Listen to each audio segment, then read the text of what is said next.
காலத்தை வென்ற சரித்திர நாயகர் கல்கியின் கல்வனின் காதலி.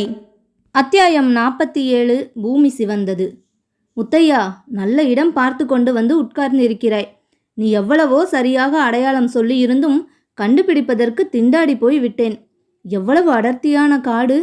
இதில் புகுந்து வருவதற்கு ரொம்ப கஷ்டப்பட்டு போய்விட்டேன் என்றான் கமலபதி. பிறகு, இதற்கு பொருத்தமாக ஏதோ ஒரு பாட்டு இருக்கிறதே, அது என்ன என்று சொல்லி ஒரு நிமிஷம் சிந்தனையில் ஆழ்ந்திருந்துவிட்டு, ஆமாம், பாரதியின் பாட்டுதான் என்று கூறி பாட ஆரம்பித்தான். திக்கு தெரியாத காட்டில் உன்னை தேடி தேடி இளைத்தேனே, திக்கு தெரியாத காட்டில் உன்னை தேடி தேடி இளைத்தேனே, மிக்க நலமுடைய மரங்கள், பல விந்தை சுவையுடைய கனிகள், எந்த பக்கத்தையும் மறைக்கும் வரைகள், அங்கு பாடி நகர்ந்து வரும் நதிகள், ஒரு திக்கு தெரியாத காட்டில் உன்னை தேடி தேடி இளைத்தேனே. மலைகளை தவிர பாக்கி வர்ணனையெல்லாம் மிகவும் பொருத்தமாயிருக்கிறதல்லவா என்றான் கமலபதி. அப்போது முத்தையன் சொன்னான், அந்த பாட்டில் இதையெல்லாம் விட அதிக பொருத்தமாயிருக்கும் அடி ஒன்றிருக்கின்றதே. பெண்ணே, உனதழகைக் கண்டு மனம் பித்தம் கொள்ளுதென்று நகைத்தான். அடி கண்ணே, எனதிரு கண்மணியே, உன்னை கட்டித் தழுவ மனங்கொண்டேன். இவ்வாறு பாடிவிட்டு முத்தையன் கமலபதியை சுற்றி சுற்றி வந்து நாடக மேடையில் திருடன் ஆடுவதைப் போல் ஆடத் தொடங்கினான். உங்களுக்கு என்ன கிராக் பிடிச்சு போச்சா என்று குரலை கேட்டு 2 பேரும் திடுக்கிட்டு பார்த்தார்கள். முகமது ஷெரீப் சாஹிபுவின் கண்களில் தீப்பொறி பறந்து கொண்டிருந்தது. அரே, உங்களுக்கு பிழைச்சு போக இஷ்டமில்லை என்று தோன்றுகிறது. தூக்கு மேடையிலே சாகத்தான் இஷ்டமா? இந்த லயன்கரை சாலையில் இன்றைக்கு கிழக்கே இருந்து மேற்கே 100 சிகப்பு தலைப்பாகையும் மேற்கே இருந்து கிழக்கே 100 சிகப்பு தலைப்பாகையும் போயிருக்கு. இங்கே நீங்கள் பாட்டு படிச்சு கொண்டு கூத்தடிக்கிறீங்க என்றார் சாஹிபு. கமலபதி அவரிடம் நெருங்கி வந்து, பாய், கோபம் வேண்டாம், நாங்கள் செய்தது தப்புதான்.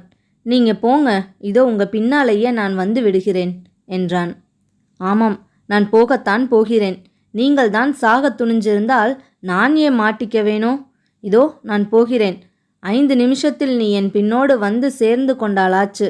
இல்லாவிட்டால் இந்த பொம்பளை பிள்ளை எனக்கு வேண்டாம் என்று தலாக் சொல்லிவிட்டு போய்விடுவேன் என்றார் சாஹிபு.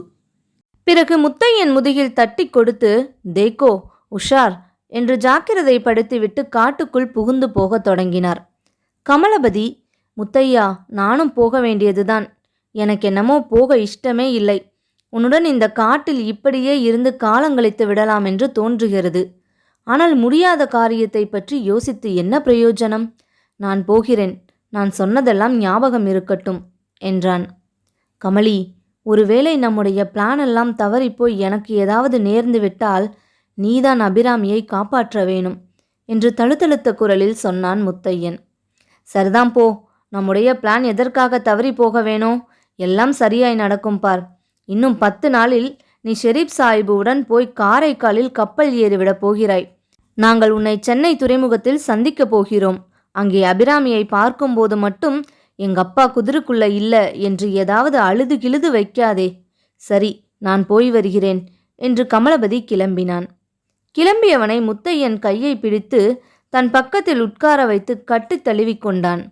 நீ என்னமோ சொல்கிறாய், ஆனால் எனக்கு மட்டும் நம்பிக்கை ஏற்படவில்லை. உன்னை நான் பார்ப்பது கடைசி தடவையோ என்னமோ, யார் கண்டது என்று முத்தையன் சொன்னபோது அவனுடைய கண்களில் நீர் துளித்தது. அப்போது கமலபதி தன் முகத்தில் புன்னகை வருவித்து கொண்டு, அது இருக்கட்டும் முத்தையா, இப்போது ஸ்ரீமதி கல்யாணி தேவியார் நம்மை பார்த்தால் என்ன நினைத்து கொள்வார்கள் என்றான். முத்தையன் கலகலவென்று நகைத்தான்.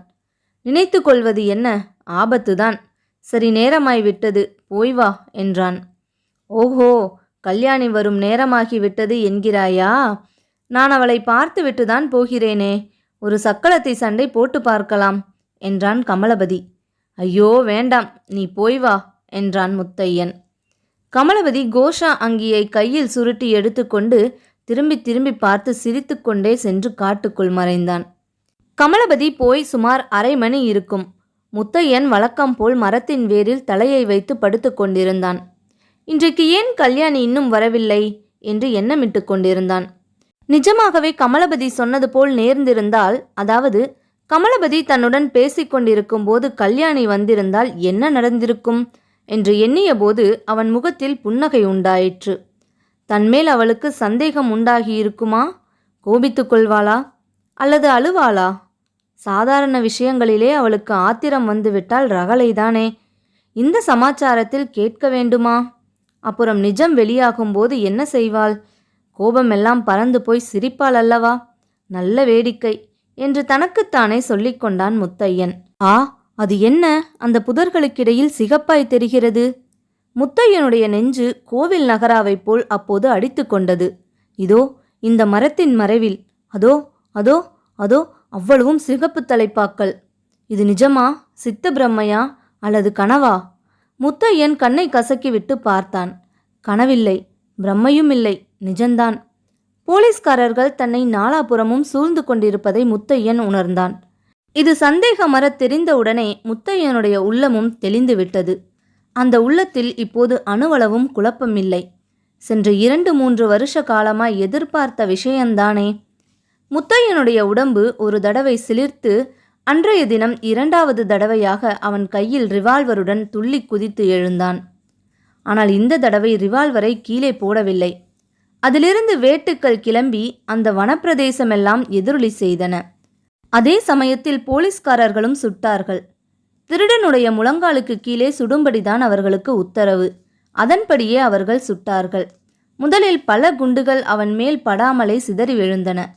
கடைசியாக ஒரு குண்டு முத்தையனுடைய காலில் பட்டது. அதனால் அவன் கீழே விழுந்த சமயத்தில் இன்னும் 4 குண்டுகள் அவன் மீது பாய்ந்தன. ஒன்று தோளின் மேல், ஒன்று விலாவில், ஒன்று தொடையில். இப்படி முத்தையனுடைய தேகத்தில் இரத்தம் பீரிட்டு அடித்தது. அவன் விழுந்த இடத்தில் பூமி நெடுந்தூரம் இரத்தத்தினால் சிவந்தது.